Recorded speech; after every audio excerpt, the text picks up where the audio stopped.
On the day I turned 22, my girlfriend Sarah disappeared without a trace. I kept up appearances, smiling and singing along with everyone at my party, making sure they all had a good time. Her best friend, Jessica, approached me, her expression confused. "Hey, Alex," she explained. "Sarah gets these really bad headaches. She just stepped out to grab some medication. She told me to let you know."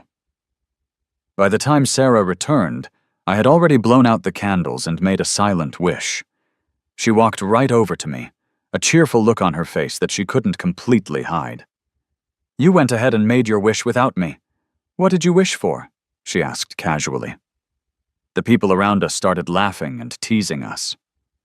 "Alex and Sarah are high school sweethearts," someone said. "He's been absolutely crazy about her since they were teenagers. I could guess his wish even with my eyes closed. It's obvious. They've been together for 7 years. He definitely wished for Sarah to marry him." Sarah overheard them and let out a light chuckle, settling into the seat beside me. "Just so we're clear," she stated, "I have absolutely no plans to get married this year." I raised my glass of juice and smiled directly at her. "That's funny, because neither do I." The entire room fell instantly silent. Every single eye in the place turned to stare at me. I looked at Sarah's shocked face, took a small sip from my glass, and kept smiling. "Sarah," I said, my voice steady, "I hope that for every birthday from now on, you'll be absent, just like you were today." When she finally understood the meaning of my words, her face immediately clouded over. "Alex, all our friends are here," she said, her voice turning cold and sharp. "Can you please not cause a scene? I was only gone for a minute. Is this really necessary?" I nodded slowly and deliberately. "It is." The air in the room grew heavy and awkward. Our friends tried to smooth things over and change the subject, but no one dared to speak too loudly. She stared at me for what felt like forever, a look of pure coldness in her eyes, before she suddenly let out a strained, bitter laugh. "Fine, I'll tell you right now," she declared. "We're done. Grab your things and get the hell out of the hotel room I booked." As I was walking out, I heard her friend, Jessica, trying to reason with her. "I think Alex is serious this time. Maybe you should go talk to him." Sarah's response was sharp and dismissive. "It's the same old pattern. He'll come crawling back in less than 3 days. This time I'm going to make him wait. If I don't, I'll change my name." She didn't know that when I walked out that door, I had absolutely no intention of ever coming back. And the desire to leave her wasn't a sudden, new feeling. It had been building up for a long time. Sarah and I had known each other for a decade, ever since we were tiny kids learning to walk. Our parents were close friends who lived in the same neighborhood. For as long as I could remember, I'd hear her mom saying to mine, "That daughter of mine is always running over to your house. She must have a crush on your Alex. I say we should just arrange for them to get married when they're older." I asked Sarah what that suggestion meant for us. Her eyes sparkled with excitement as she looked at me. "It means I can come over and play every day and never have to go home." "Really? And no one will make me go home at night?" She nodded enthusiastically. "Yep. When we grow up, we can be together forever." I was 7 years old that year, and Sarah was 10. From that day forward, I followed her everywhere. We ended up going to different middle schools, but I always got out of school first, so I would wait for her under the big oak tree outside her school gate. She often told me that if I worked hard and got into a good high school, we could attend school together. So I studied incredibly hard, pouring all my energy into it, and got into her top-tier high school with the highest score on the entrance exam. My classes were on the 1st floor, and hers were on the 6th. I never felt tired climbing all those stairs every day just to see her and walk her to class. But then, she told me to stop coming to see her. She said she was a senior now and was overwhelmingly busy with her studies. One weekend, I brought my homework over to her house, hoping we could study together, and spend some time as a couple. She shot me an irritated look. I already told you I'm busy. Don't you understand? You're being so annoying. Tears immediately rushed to my eyes. We had a huge, terrible fight. Afterward, she didn't try to make up with me or apologize. After a few days of total silence between us, I gave in. I told myself that she had always been so good to me over the years. She must just be under a lot of pressure because of her exams. I needed to be understanding of her situation, instead of throwing a childish fit. Back at school, I waited for her after her late-night study session so I could apologize and try to fix things. The lights on the first floor of the building were all out. On the 6th floor, only one classroom light was still on. I looked up, thinking about going up to check on her, when I saw her walking out of the classroom with a pale-skinned guy. For a second, my heart leaped with surprise. I watched them walk down the stairs, getting closer and closer. On instinct, I quickly ducked into the stairwell, hiding myself. "You're incredible," he said to her. Sarah just laughed. "What's so incredible?" The guy blushed slightly. "I mean, you're so smart. I don't understand this stuff in class, but when you explain it, it all makes perfect sense."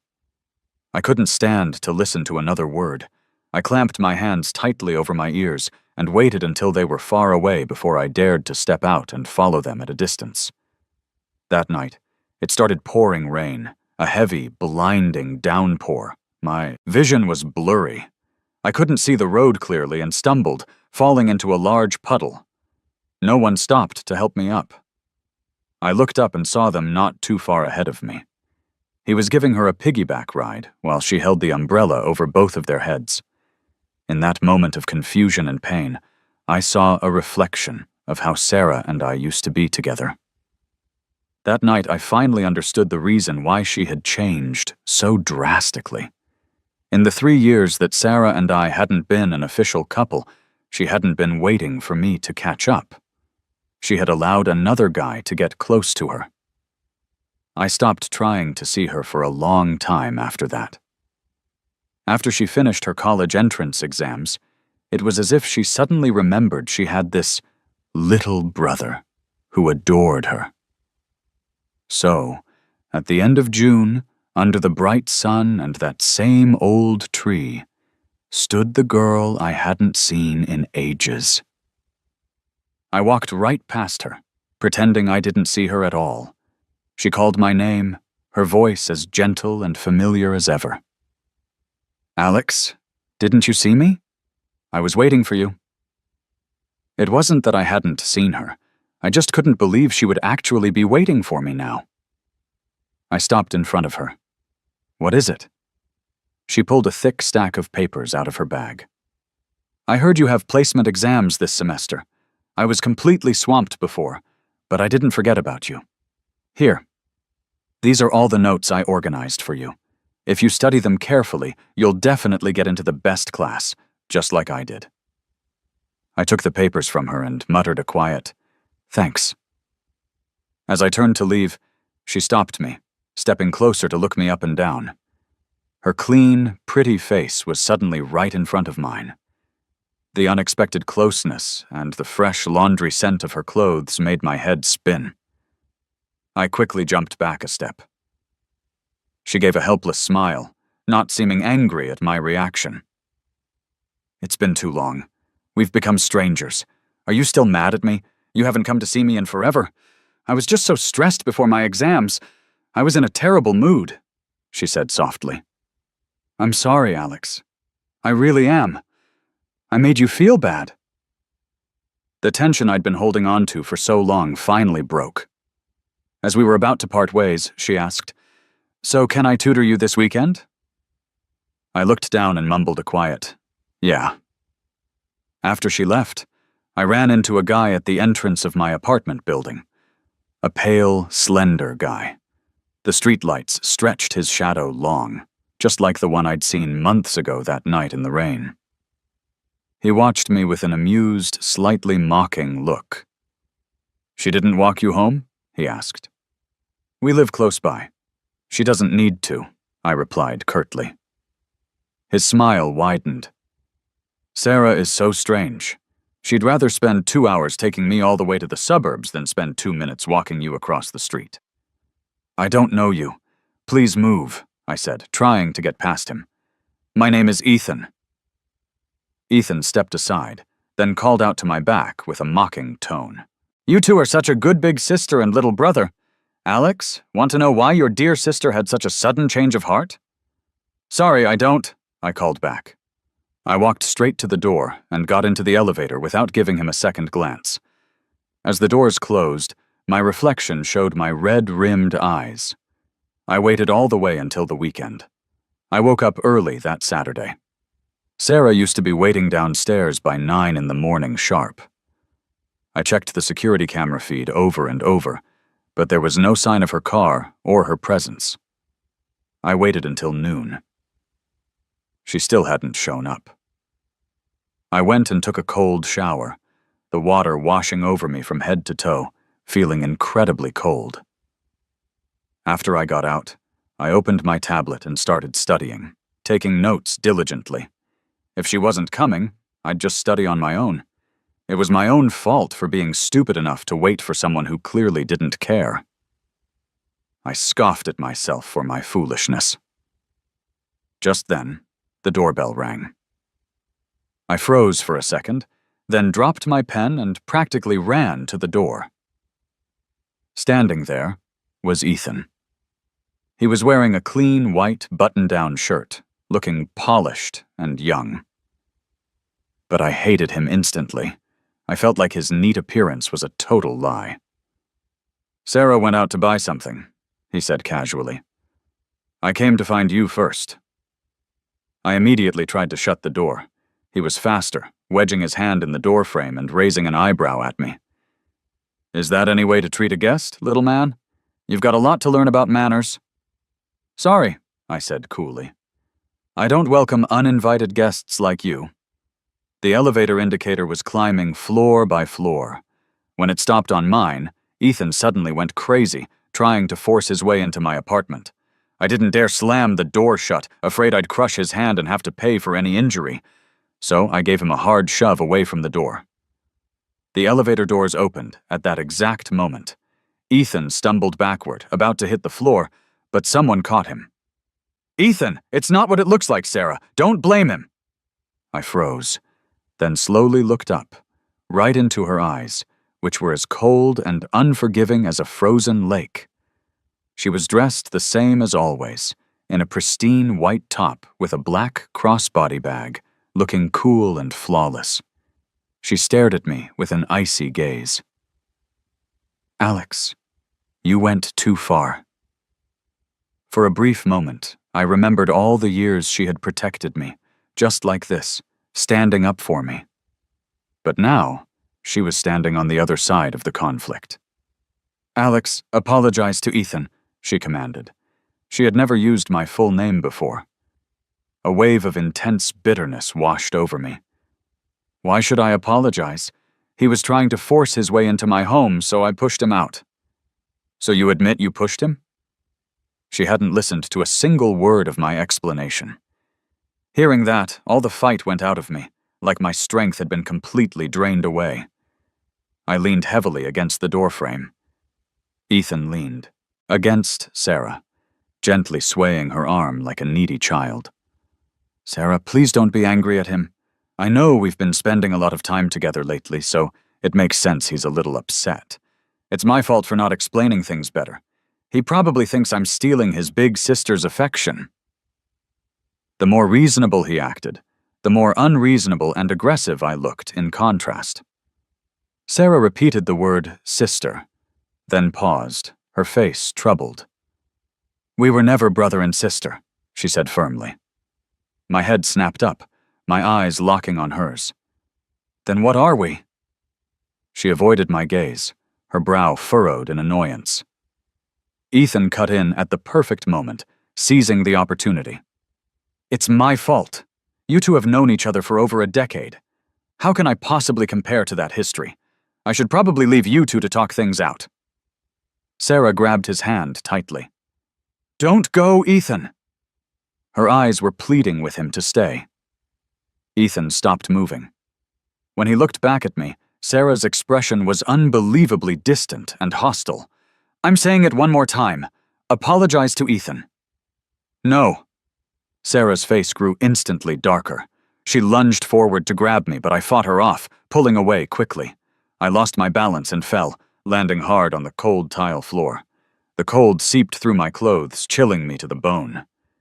Sarah froze for a second, then moved as if to help me up. I scrambled quickly to my feet before she could touch me. "Don't touch me. Get out. I never want to see you again." Sarah got angry too, her temper flaring. "Well, I wasn't going to help you anyway. Consider this push payback for what you did to Ethan. Now we're even. Ethan, let's go."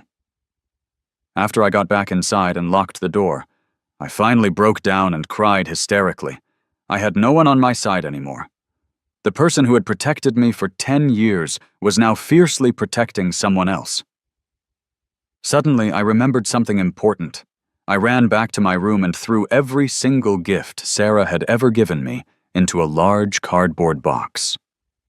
I was carrying the heavy box downstairs to throw it out when I ran into my mom. She immediately spotted a familiar silver necklace hanging out of the box. "Isn't this from Sarah, Alex? Did you two have a fight?" From my room, I could hear my mom on the phone with Sarah's mom, their voices worried. A little while later, Sarah knocked quietly on my door, a red handprint visible on her cheek. "Why are you throwing out all my gifts?" she asked, her voice tight. "They were given to me, so I can do whatever I want with them," I retorted stubbornly. She pointed to her own face. "Thanks to you," she said resentfully. I rolled up my sleeve without hesitation, revealing a large, dark bruise on my forearm. "And thanks to you?" She stared for a moment before realizing where the injury came from. "That's from when I pushed you just now."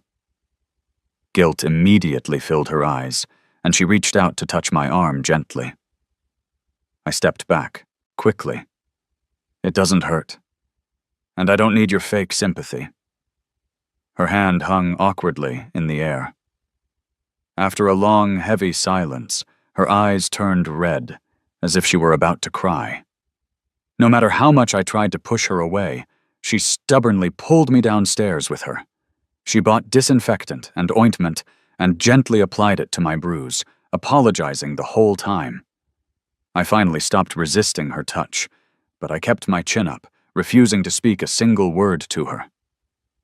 "I've protected you ever since we were little kids," she said, her head lowered so I couldn't see her expression. But her voice was trembling slightly. "I never let anyone hurt you. But now, the person who hurt you the most is me." I dug my nails into the palm of my other hand to keep myself from crying in front of her. "Alex," she whispered, "I promise you it won't happen again. I will never, ever hurt you for someone else again." We talked for a long time that day, opening up to each other completely about everything that had happened. She said, "Do you remember that silly joke our parents used to make when we were little?" I immediately thought of the arranged marriage joke, and my face flushed with heat. She took out the silver necklace and carefully put it back around my neck. "Alex is all grown up now," she said softly. "I can finally keep my promise. I'm 18 now. When are you finally going to grow up and let me keep that promise?" The last emotional wall around my heart crumbled completely. I finally let go of all my reservations and doubts, and just like when we were little kids, I called out her name in a choked voice. "Sarah." She placed her index finger gently on my lips to silence me. In that instant, the wind whispered outside, and the nearby trees rustled softly. The breeze carried her voice clearly into my ears. "I told you," she said, her eyes warm. "We were never brother and sister." The year I turned 18, I got into Sarah's university, and even into her exact major. On the very first day of school, she took me around to all the club parties and social gatherings. "The person I've been waiting 3 years for is finally here," she announced proudly to everyone. Someone playfully punched her arm. "Wow, look at this handsome guy. You're so lucky, Sarah. Yeah, we all need to learn from you, snatching him up while he was still in high school. The rest of us are stuck being single." She turned to look at me and smiled broadly. "Don't talk nonsense. Alex hasn't even officially said yes yet." Amidst all the teasing and laughter, my head was spinning with happiness. She suddenly squeezed my hand tightly, looking down at me with a gentle, loving expression. In that moment, it felt like all my secret teenage dreams were finally coming true at once. From that day on, I was Sarah's boyfriend, the one she supposedly cherished above all else. That Valentine's Day, under the soft candlelight of a summer night, our blurred reflections in the floor-to-ceiling windows slowly merged into one. Outside, a sudden gust of wind sent flower petals scattering all around us in a red blanket. She kissed my face and told me she would treasure me forever and that she would marry me as soon as I graduated from college. But in the last semester before my graduation, she changed again. She became impatient, dismissive, and emotionally distant. At first, I would argue with her, but she wouldn't try to comfort me or apologize like she used to. After nights of terrible insomnia and worry, I was always the one to go back to her and try to make up. She would act as if nothing had happened, and we would return to how we were before. It seemed like nothing had really changed, like it was just a brief, difficult phase. But something truly had changed. She had started smoking and drinking alcohol heavily. During the day, we were busy with our own lives in different parts of the university or city. At night, we slept in the same bed on the same pillow. She would drive me crazy with her behavior, and I'd pass out from exhaustion, only to wake up again hours later. But in the middle of the night, I'd often see her standing alone on the balcony, staring off into some direction I couldn't see, the cigarette between her fingers glowing and fading. The sky outside was dark, not yet dawn. She wasn't sleeping, and neither was I. She had something deeply on her mind, and so did I. But my mind was full of worry about her. And what was on hers? February 15th, 2025. I came back to the apartment we shared, just like any other day, but she wasn't there. I figured she was out drinking again without bothering to tell me. I was annoyed, but I still went to make her a hangover remedy. I checked the time. It was 1:30 in the morning. When she came home, she always wanted a big bowl of hot noodles, so I went to make some for her. By 2 in the morning, she still wasn't back. I made the first phone call. It went straight to voicemail. I tried a second time and a third time. Same result. I checked her status on a social media app. Last active 1 day ago. I sent messages on every platform I knew. Complete radio silence. I sat on the sofa as the steam from the noodles slowly disappeared into the air. When the first ray of light appeared outside the window, it stung my tired eyes. I finally accepted the terrible reality. She had just left. No explanation, no reason, no goodbye. For 7 days, there was absolutely no word from her. I juggled frantically editing my thesis and repeatedly contacting her mom. No one seemed to know where she was or what had happened to her. The day I was finally ready to move out of the apartment, she suddenly came back. I dropped my already packed suitcase and walked up to her, my voice raw. "Why did you leave?" She said nothing. The belief that had been holding me together instantly crumbled into dust. I couldn't control my emotions anymore. "Where did you go? Why would you just leave? Without a single word? Do you have any idea what I've been through these past few days?" No matter how much I yelled at her, she remained silent and unresponsive. "Say something, Sarah. Say something." "I'm sorry," she whispered finally. I slapped her hand away and stumbled back in disbelief. You come back with just an "I'm sorry"? I haven't been able to eat or sleep and all I get is a sorry? Not even an explanation? She sighed softly, her gaze drifting past me toward the window. The look of loneliness in her eyes looked just like it had on all those sleepless nights on the balcony. The only difference was that this time, there was a tiny hint of struggle in her expression. I cursed at her, grabbed my suitcase, and walked out the door. She still didn't come after me or try to stop me. Being ghosted like that is worse than death. I needed to know why she did it. I went to her apartment a few days later. When she saw me, she smiled faintly. "You're back. I'll make you some noodles." Her voice was gentle, just like it used to be years ago. At the kitchen table, we ate our separate bowls of noodles. The steam was so hot, it almost made me cry. After we ate, she did the dishes while I continued to edit my thesis on my laptop. I sent the final draft to my advisor. Suddenly, she wrapped her arms around me from behind. "I missed you," she whispered. Her hot breath on my neck sent a shiver through me. I laughed, a sad, self-deprecating sound. Her voice was calm and steady, as if nothing bad had ever happened between us. "Let's go to the bedroom. You're back, so don't leave again, okay?" "Okay," I agreed quietly. She went to take a shower, leaving her phone on the bedside table. It suddenly vibrated several times. I picked it up. It was messages from a guy named Ethan. I opened the chat history. "I promised you I wouldn't go abroad, that I'd stay here. But my family was dead set against it. I had no choice. I never got the messages you sent me. I changed my number when I went overseas. I thought you had moved on. Then I heard you got together with Alex. So I never bothered you all these years. But Sarah, you still have feelings for me. 7 days ago, I saw your private X account. That's when I knew. After all this time, you never forgot me." The last message came through just now. "Sarah, are you coming to see me tonight? There's still something I need to tell you. I want to say it face to face." In that instant, I felt like I'd been plunged into an icy abyss.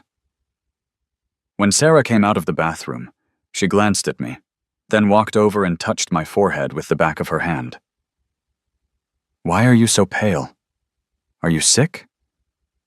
Do you feel unwell anywhere?" I shook my head slowly. She handed me a towel, her hand brushing against mine. She seemed genuinely surprised. "Your hands are so cold. Are you sure you're okay?" "I'm fine," I lied. "Okay then, you go take a shower. Call me if you don't feel well." I said okay, and took the phone with me into the bathroom. The loud sound of the running shower filled the small room. I searched for the screen name on the private X account, my fingertips numb and cold. I sorted the posts by date, going back years. The first post was from the day after she finished her college entrance exams. "You said you were going abroad. I was so angry. We promised we'd go to the same university together. I know you don't like Alex, so I went and made up with him. I even told him to apply to my university. But I regret it. I realize I don't really want him at the same school. I just wanted to see your reaction, to see if you would stay for me." My heart throbbed with a pain that made it difficult to breathe. I remembered that day she came to give me her study notes. No wonder she'd had such a sudden change of heart. She was just using me to make Ethan jealous. Every single post for years was about how much she missed Ethan. And I was just his stand-in. It turns out she wasn't oblivious to my teenage crush at all. It wasn't that she didn't understand the poems I wrote for her. My dearest was never me. It was Ethan. I laughed until hot tears streamed down my face. I scrolled to the post from the day I started college. "Alex likes me. I've always known that. Today we officially got together. He's so happy, but I'm not. Still, I introduced him to everyone I know, because I knew our mutual friends were there. If he tells you the news, will you still get angry for me? I just want to know if your emotions can still be moved by me. All these years you haven't replied to a single one of my messages, but I still love you, Ethan. What am I going to do with you? Suddenly, the room started spinning, and I couldn't breathe properly. I pushed open the shower door. My foot slipped on the wet tile, and I fell. I propped myself up on the floor and called out weakly, "Sarah!" The door opened quickly. She was holding her phone, looking frantic. "Alex, I was just about to tell you, something important came up at work. I have to go out right now." She turned to leave, then remembered me and came back quickly to help me up. "This bathroom floor is a little slippery. I slipped here last time, too. There's some medicine in the cabinet for bruises. Put some on yourself. I have to go." I told her goodbye. She didn't hear me. The front door slammed shut, separating us completely. I walked to the window. Her car was just pulling out of the garage. I watched it drive further and further away, then whispered softly, "Goodbye. Goodbye for good, Sarah." Once my thesis was submitted, I threw myself completely into job hunting. 2 months later, I received an offer from a company in San Francisco. After signing the contract online, I finally breathed a massive sigh of relief. My roommate, Mark, told me a few days later, "Hey, your thesis defense is in 7 days. There's something I need to tell you, but I'm afraid it'll mess you up right before your defense." All those years with Sarah, I had tasted all the sweetness and bitterness of a painful, complicated love. But in my 21st year, I finally learned that there was never any real, true love between us. It was all just me being hopelessly one-sided and foolish. Everything that had happened felt like a long, painful dream. Now that I was finally awake, the dream was over. It took me a long time to accept this reality, but I had, so there was nothing I couldn't handle now. Nothing could truly break me anymore. Even on the day I found her private account, I was able to speak to her calmly without causing a fight. There's nothing sadder than a dead heart. That's probably what it felt like. Nothing about Sarah could affect me anymore. "Go ahead. Tell me," I urged him. "You and your girlfriend haven't been in touch lately. I know you've been busy with your thesis and job hunting, but I think she's seeing someone else," Mark confessed. "As I expected," I said flatly. "It's fine." My roommate stared at me, frustrated. "You can put up with that? Dude, how can you still be into such a toxic girl? Wake up, please!" I nodded heavily. "I'm awake. I'm really awake now. The day before my defense was my birthday. Sarah showed up for the first time in a long while. I know you've been busy with your defense, so I didn't want to bother you. But it's your birthday today. I have to be here with you." She took me back to her place. I smiled as I accepted her wrapped gift. "Thanks. Aren't you going to open it? You always used to want to see what I got you right away." I put it in a cabinet where I kept all the gifts she had given me over the years. She smiled from the side. "Putting it in your little treasure chest, huh? Looks like everything I ever gave you is in there. You've kept it all so well, Alex." "Yeah, I keep it all here. It's easier to throw it all out at once that way." At the karaoke bar, we had a final, quiet fight. This time, I didn't cry or make a scene. I just went back to the apartment we shared, picked up the suitcase I'd already packed, and threw away the little box I had always treasured. With absolutely nothing holding me back, I got on a plane to San Francisco. On Alex's first day in San Francisco, Sarah went home to her old neighborhood. In the trash can by the entrance to her apartment building, she saw a familiar little cardboard box. She froze, then walked closer. The peeling stickers on the box were in the exact same places Alex had meticulously put them years ago.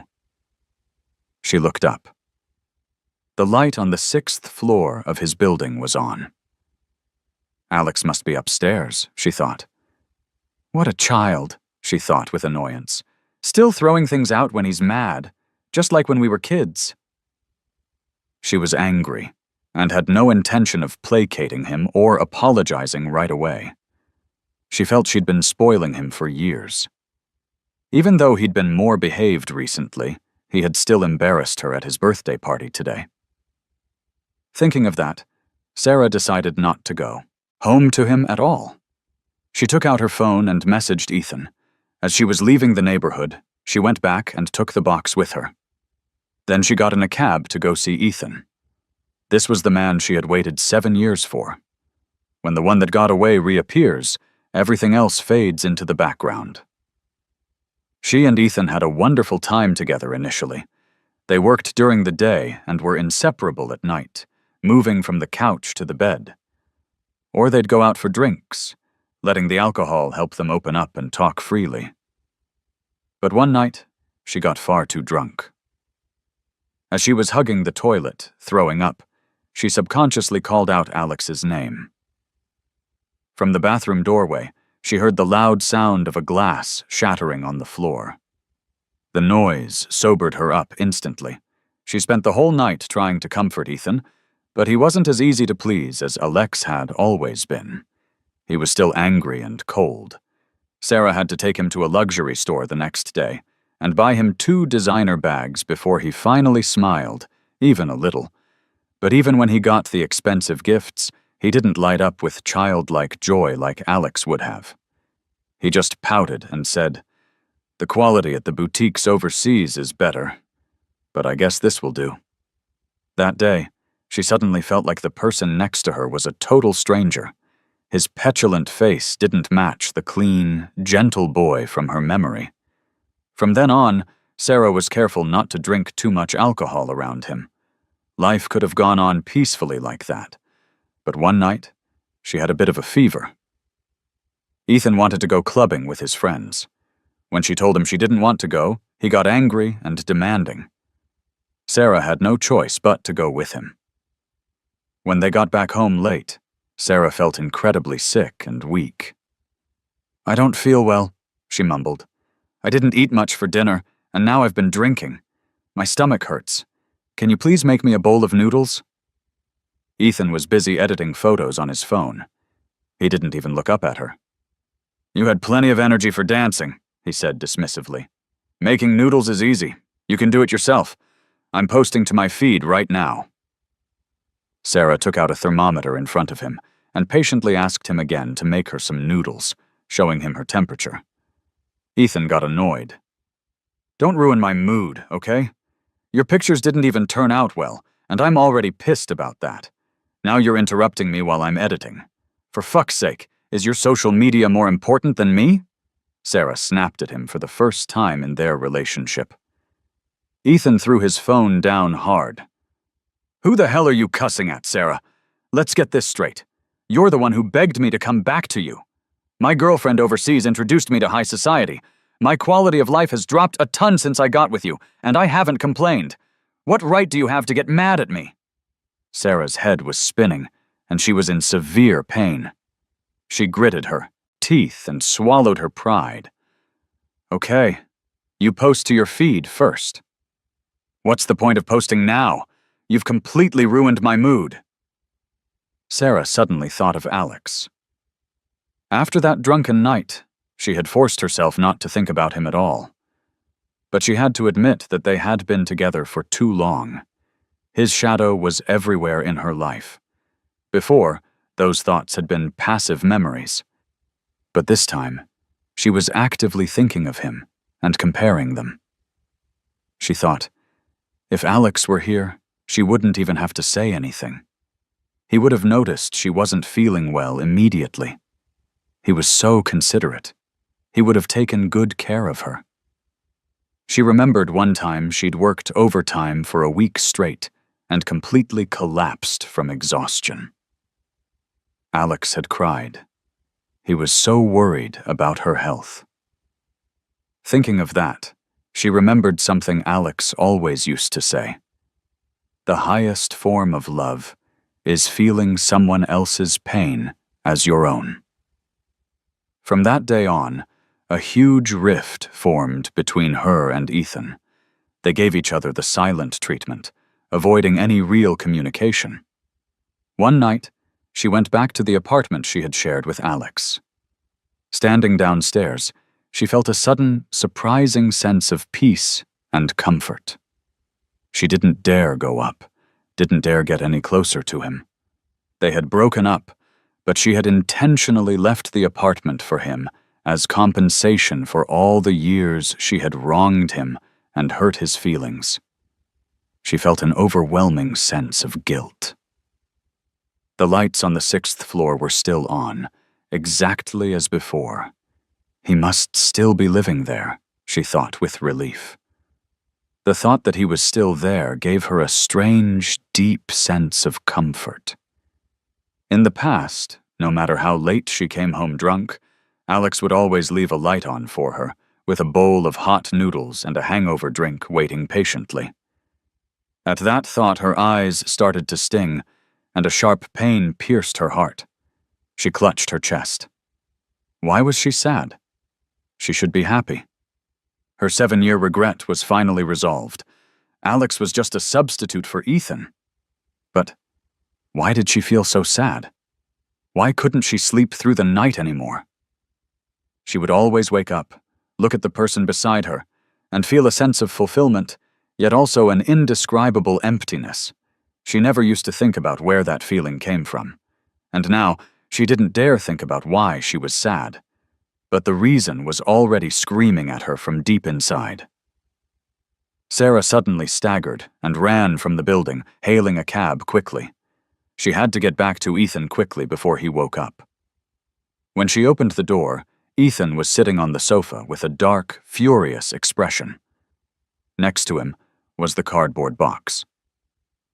"Why didn't you throw out Alex's things?" he demanded, his voice low. She walked over to the box. "I paid for all of it. It's a waste to throw it out." "Are you keeping it to piss me off, or do you still have feelings for him?" Still have feelings for him? The words exploded in her mind like thunder. The truth she had been too afraid to face was now laid bare before her. She lowered her head, unable to look at him. "Ethan, let's just live our lives," she pleaded. "Please don't ask me anything more." Seeing her reaction only confirmed Ethan's suspicions. In a fit of uncontrollable rage, he slammed the box violently on the floor. It shattered into 2 pieces, and its contents scattered everywhere. Sarah's heart seized with pain. She knelt down immediately to pick up the pieces. Ethan was stunned by her reaction. He watched as she gathered the jewelry and postcards, holding them protectively to her chest. He suddenly panicked. "Sarah," he yelled, "don't pick them up!" Sarah didn't respond or look up. She had always gone along with whatever he wanted. But this time, for Alex's things, she didn't listen to him. Ethan's eyes turned red with anger. He snatched a necklace from her hand and yanked it apart with force. "Don't pick them up. Do you hear me? You two are over. Your relationship is broken, completely finished. You're not allowed to think about him, and you're not allowed to pick up his things." Sarah was strangely calm. She didn't get angry. She just stared at him for a long time. Her intense gaze unnerved Ethan. For the first time, he backed down, his voice softening. "Okay, Sarah. Let's not fight. I'm tired. Let's go to sleep." He stood up and walked toward the bedroom. From behind him came Sarah's voice, so quiet it was almost a whisper, but it hit him like a physical blow. "Ethan, let's break up." She paused, then continued, her voice gaining strength. "I think the person I love is actually Alex." I'd been slaving away at my new job in San Francisco for 2 months. Lying in bed one night, I called my buddy back east. "Dude, the pay in SF is insane. I just got my first paycheck. You should come visit. I'll cover everything. Food, hotel, flight. Max's cheerful voice came through the phone. I was just thinking about it. I just landed at the airport. Send me your location. I'm on my way. I shot up in bed. You're that fast? Okay. I'm booking a restaurant right now. I left my little 300-square-foot apartment, humming a tune on my way to the restaurant. Max showed up a few minutes later and immediately started showering me with compliments. The San Francisco air must be good for you. You're glowing, man. I grinned widely. I think it's the money that's good for me. You should quit your job in Boston and come hustle with me in SF. I can't. My parents are there, he said, taking a sip of wine. Oh, but someone from our company is transferring to your office. Her name's Ivy Lynn. That name sounded strangely familiar. I immediately pulled out my phone, opened my high school yearbook photo, and pointed to a tall person in the back row. Is this her? Max glanced at it, his eyes widening. Yeah, that's her. The most handsome woman at our company. Holy crap, man, you're something else. You were in the same class as a total knockout and didn't even notice her? How did you end up with Sarah? Sarah's a drama queen for sure, he said judgmentally. But if Ivy had gone to our university, she would have been a campus legend. I rubbed my nose awkwardly. Looking at her now, she was really pretty and striking. Back then, I only had eyes for Sarah. I didn't even notice other women. You two know each other well? Duh, she's my co-worker. Of course, I know her. I even have her on Messenger. I blinked. Bro, hook me up. I was the one who picked Ivy up from the airport when she arrived in San Francisco. I helped her with all the company onboarding paperwork. I even brought up our high school days, trying to build a connection. But this woman was an ice queen. She barely gave me the time of day. It wasn't until I mentioned we were high school classmates that she finally took a good, long look at me. It's you, she said, her voice quiet. It's me, I replied, feeling awkward. That was a weird thing to say. What about me? I couldn't help but ask. A faint smile finally appeared on her frosty face. You used to be so quiet, always keeping to yourself. You're so outgoing and talkative now. I almost didn't recognize you. I gave a dry laugh. You can't slave away at a job like this without being friendly and social. But yeah, I can be pretty versatile. There are other sides to me you haven't seen yet. Want to? I added boldly. By the way, I'm single. Her gaze deepened, a thoughtful look in her eyes. And how would I see those other sides? A couple of drinks at a bar tonight, I suggested. I'll tell you everything. She showed up as promised. After a few drinks, my face was burning, and my filter was completely gone. You were so cold to me before. I didn't think you'd actually come tonight. What changed your mind? She stared at the glass in her hand, the amber liquid making her knuckles look translucent. Because you're single. And I'm single. We played Truth or Dare. I lost the first round. She asked me who I would have liked if it hadn't been for Sarah. I said I probably would have liked her. I kept losing at dice, and she kept asking me questions. By the end, I couldn't remember what I'd said or revealed. I vaguely remember her grabbing my tie and suggesting we go to a hotel.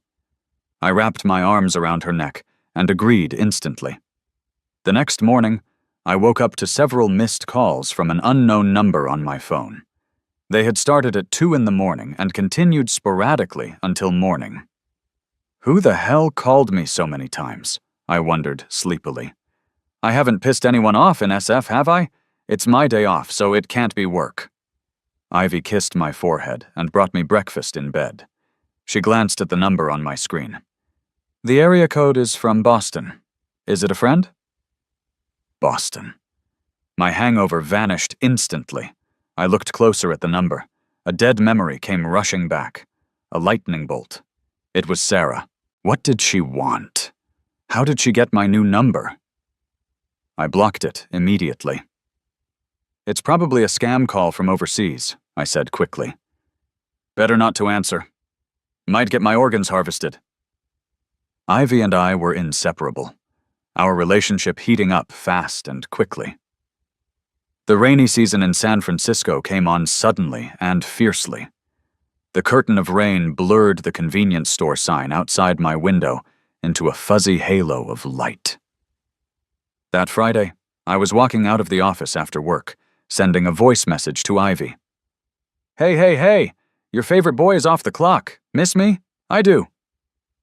A cool, familiar voice came from behind me, making me jump with shock.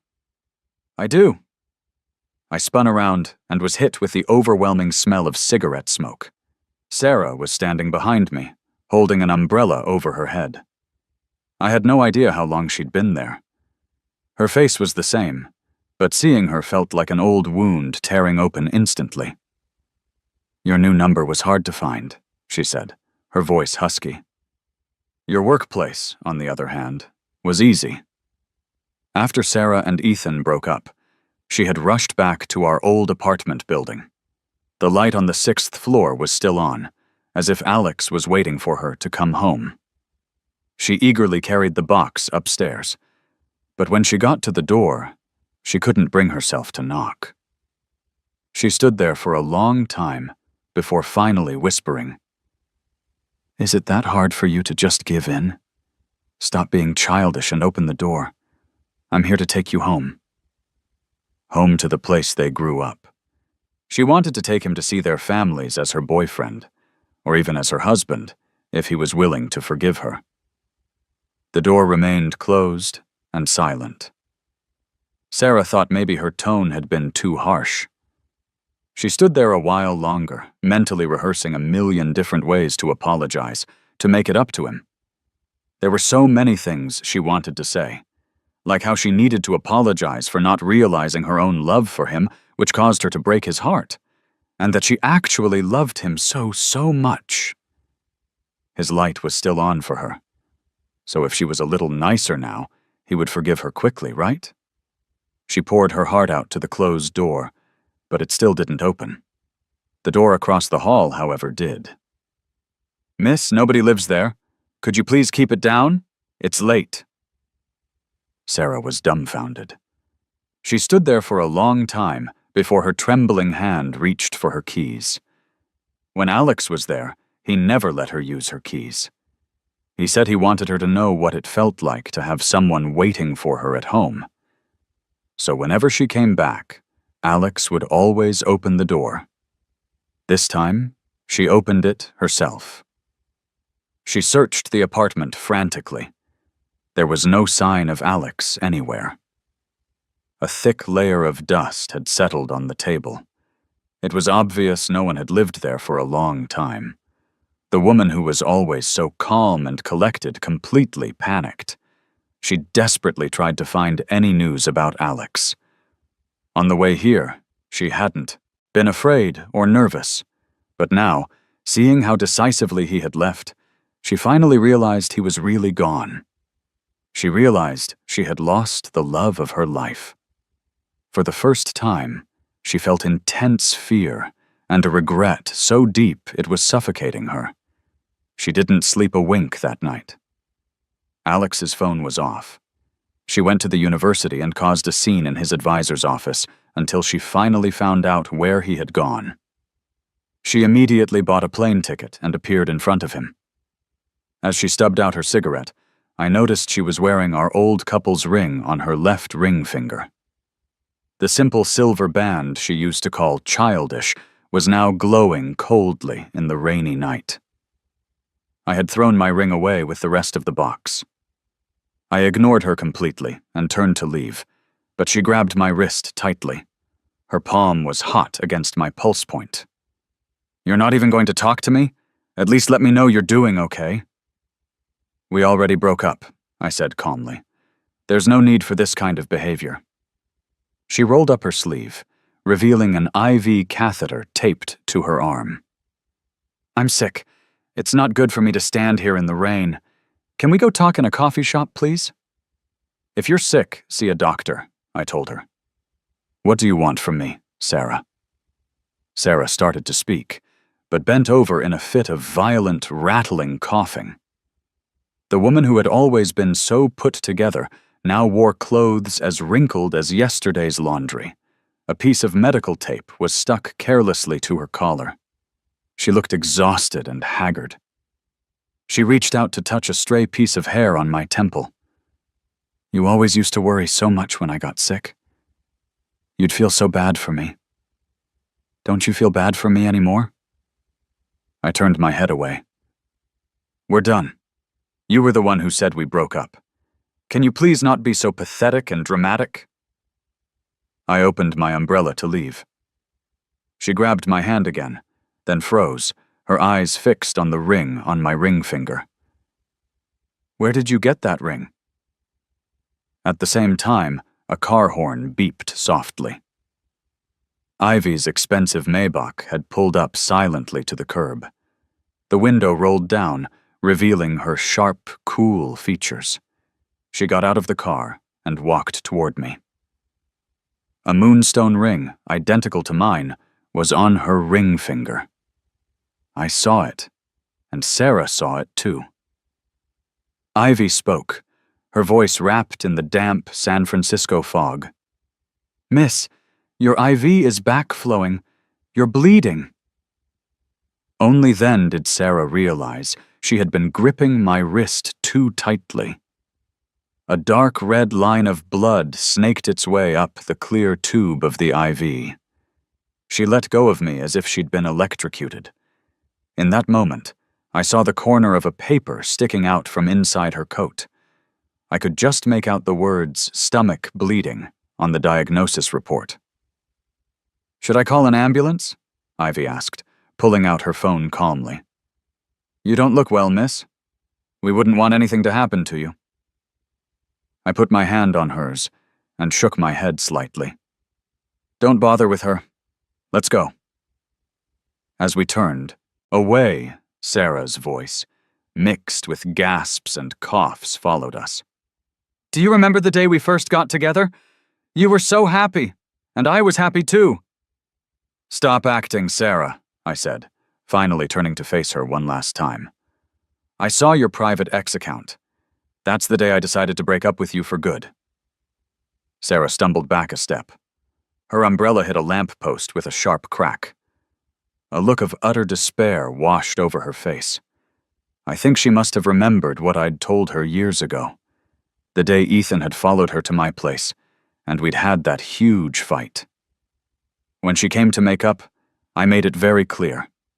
If you ever hurt me for Ethan again, I will never, ever come back. In this moment, we both knew the truth. There was truly no going back for us.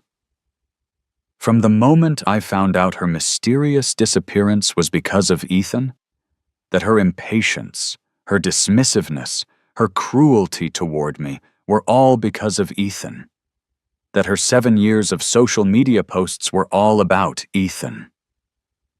Our relationship was shattered beyond any hope of repair. Life is a long, dark night. If you keep looking back into the past, you'll never reach the light ahead. We all have to believe that once we get through the darkest times, we will find our own light and future.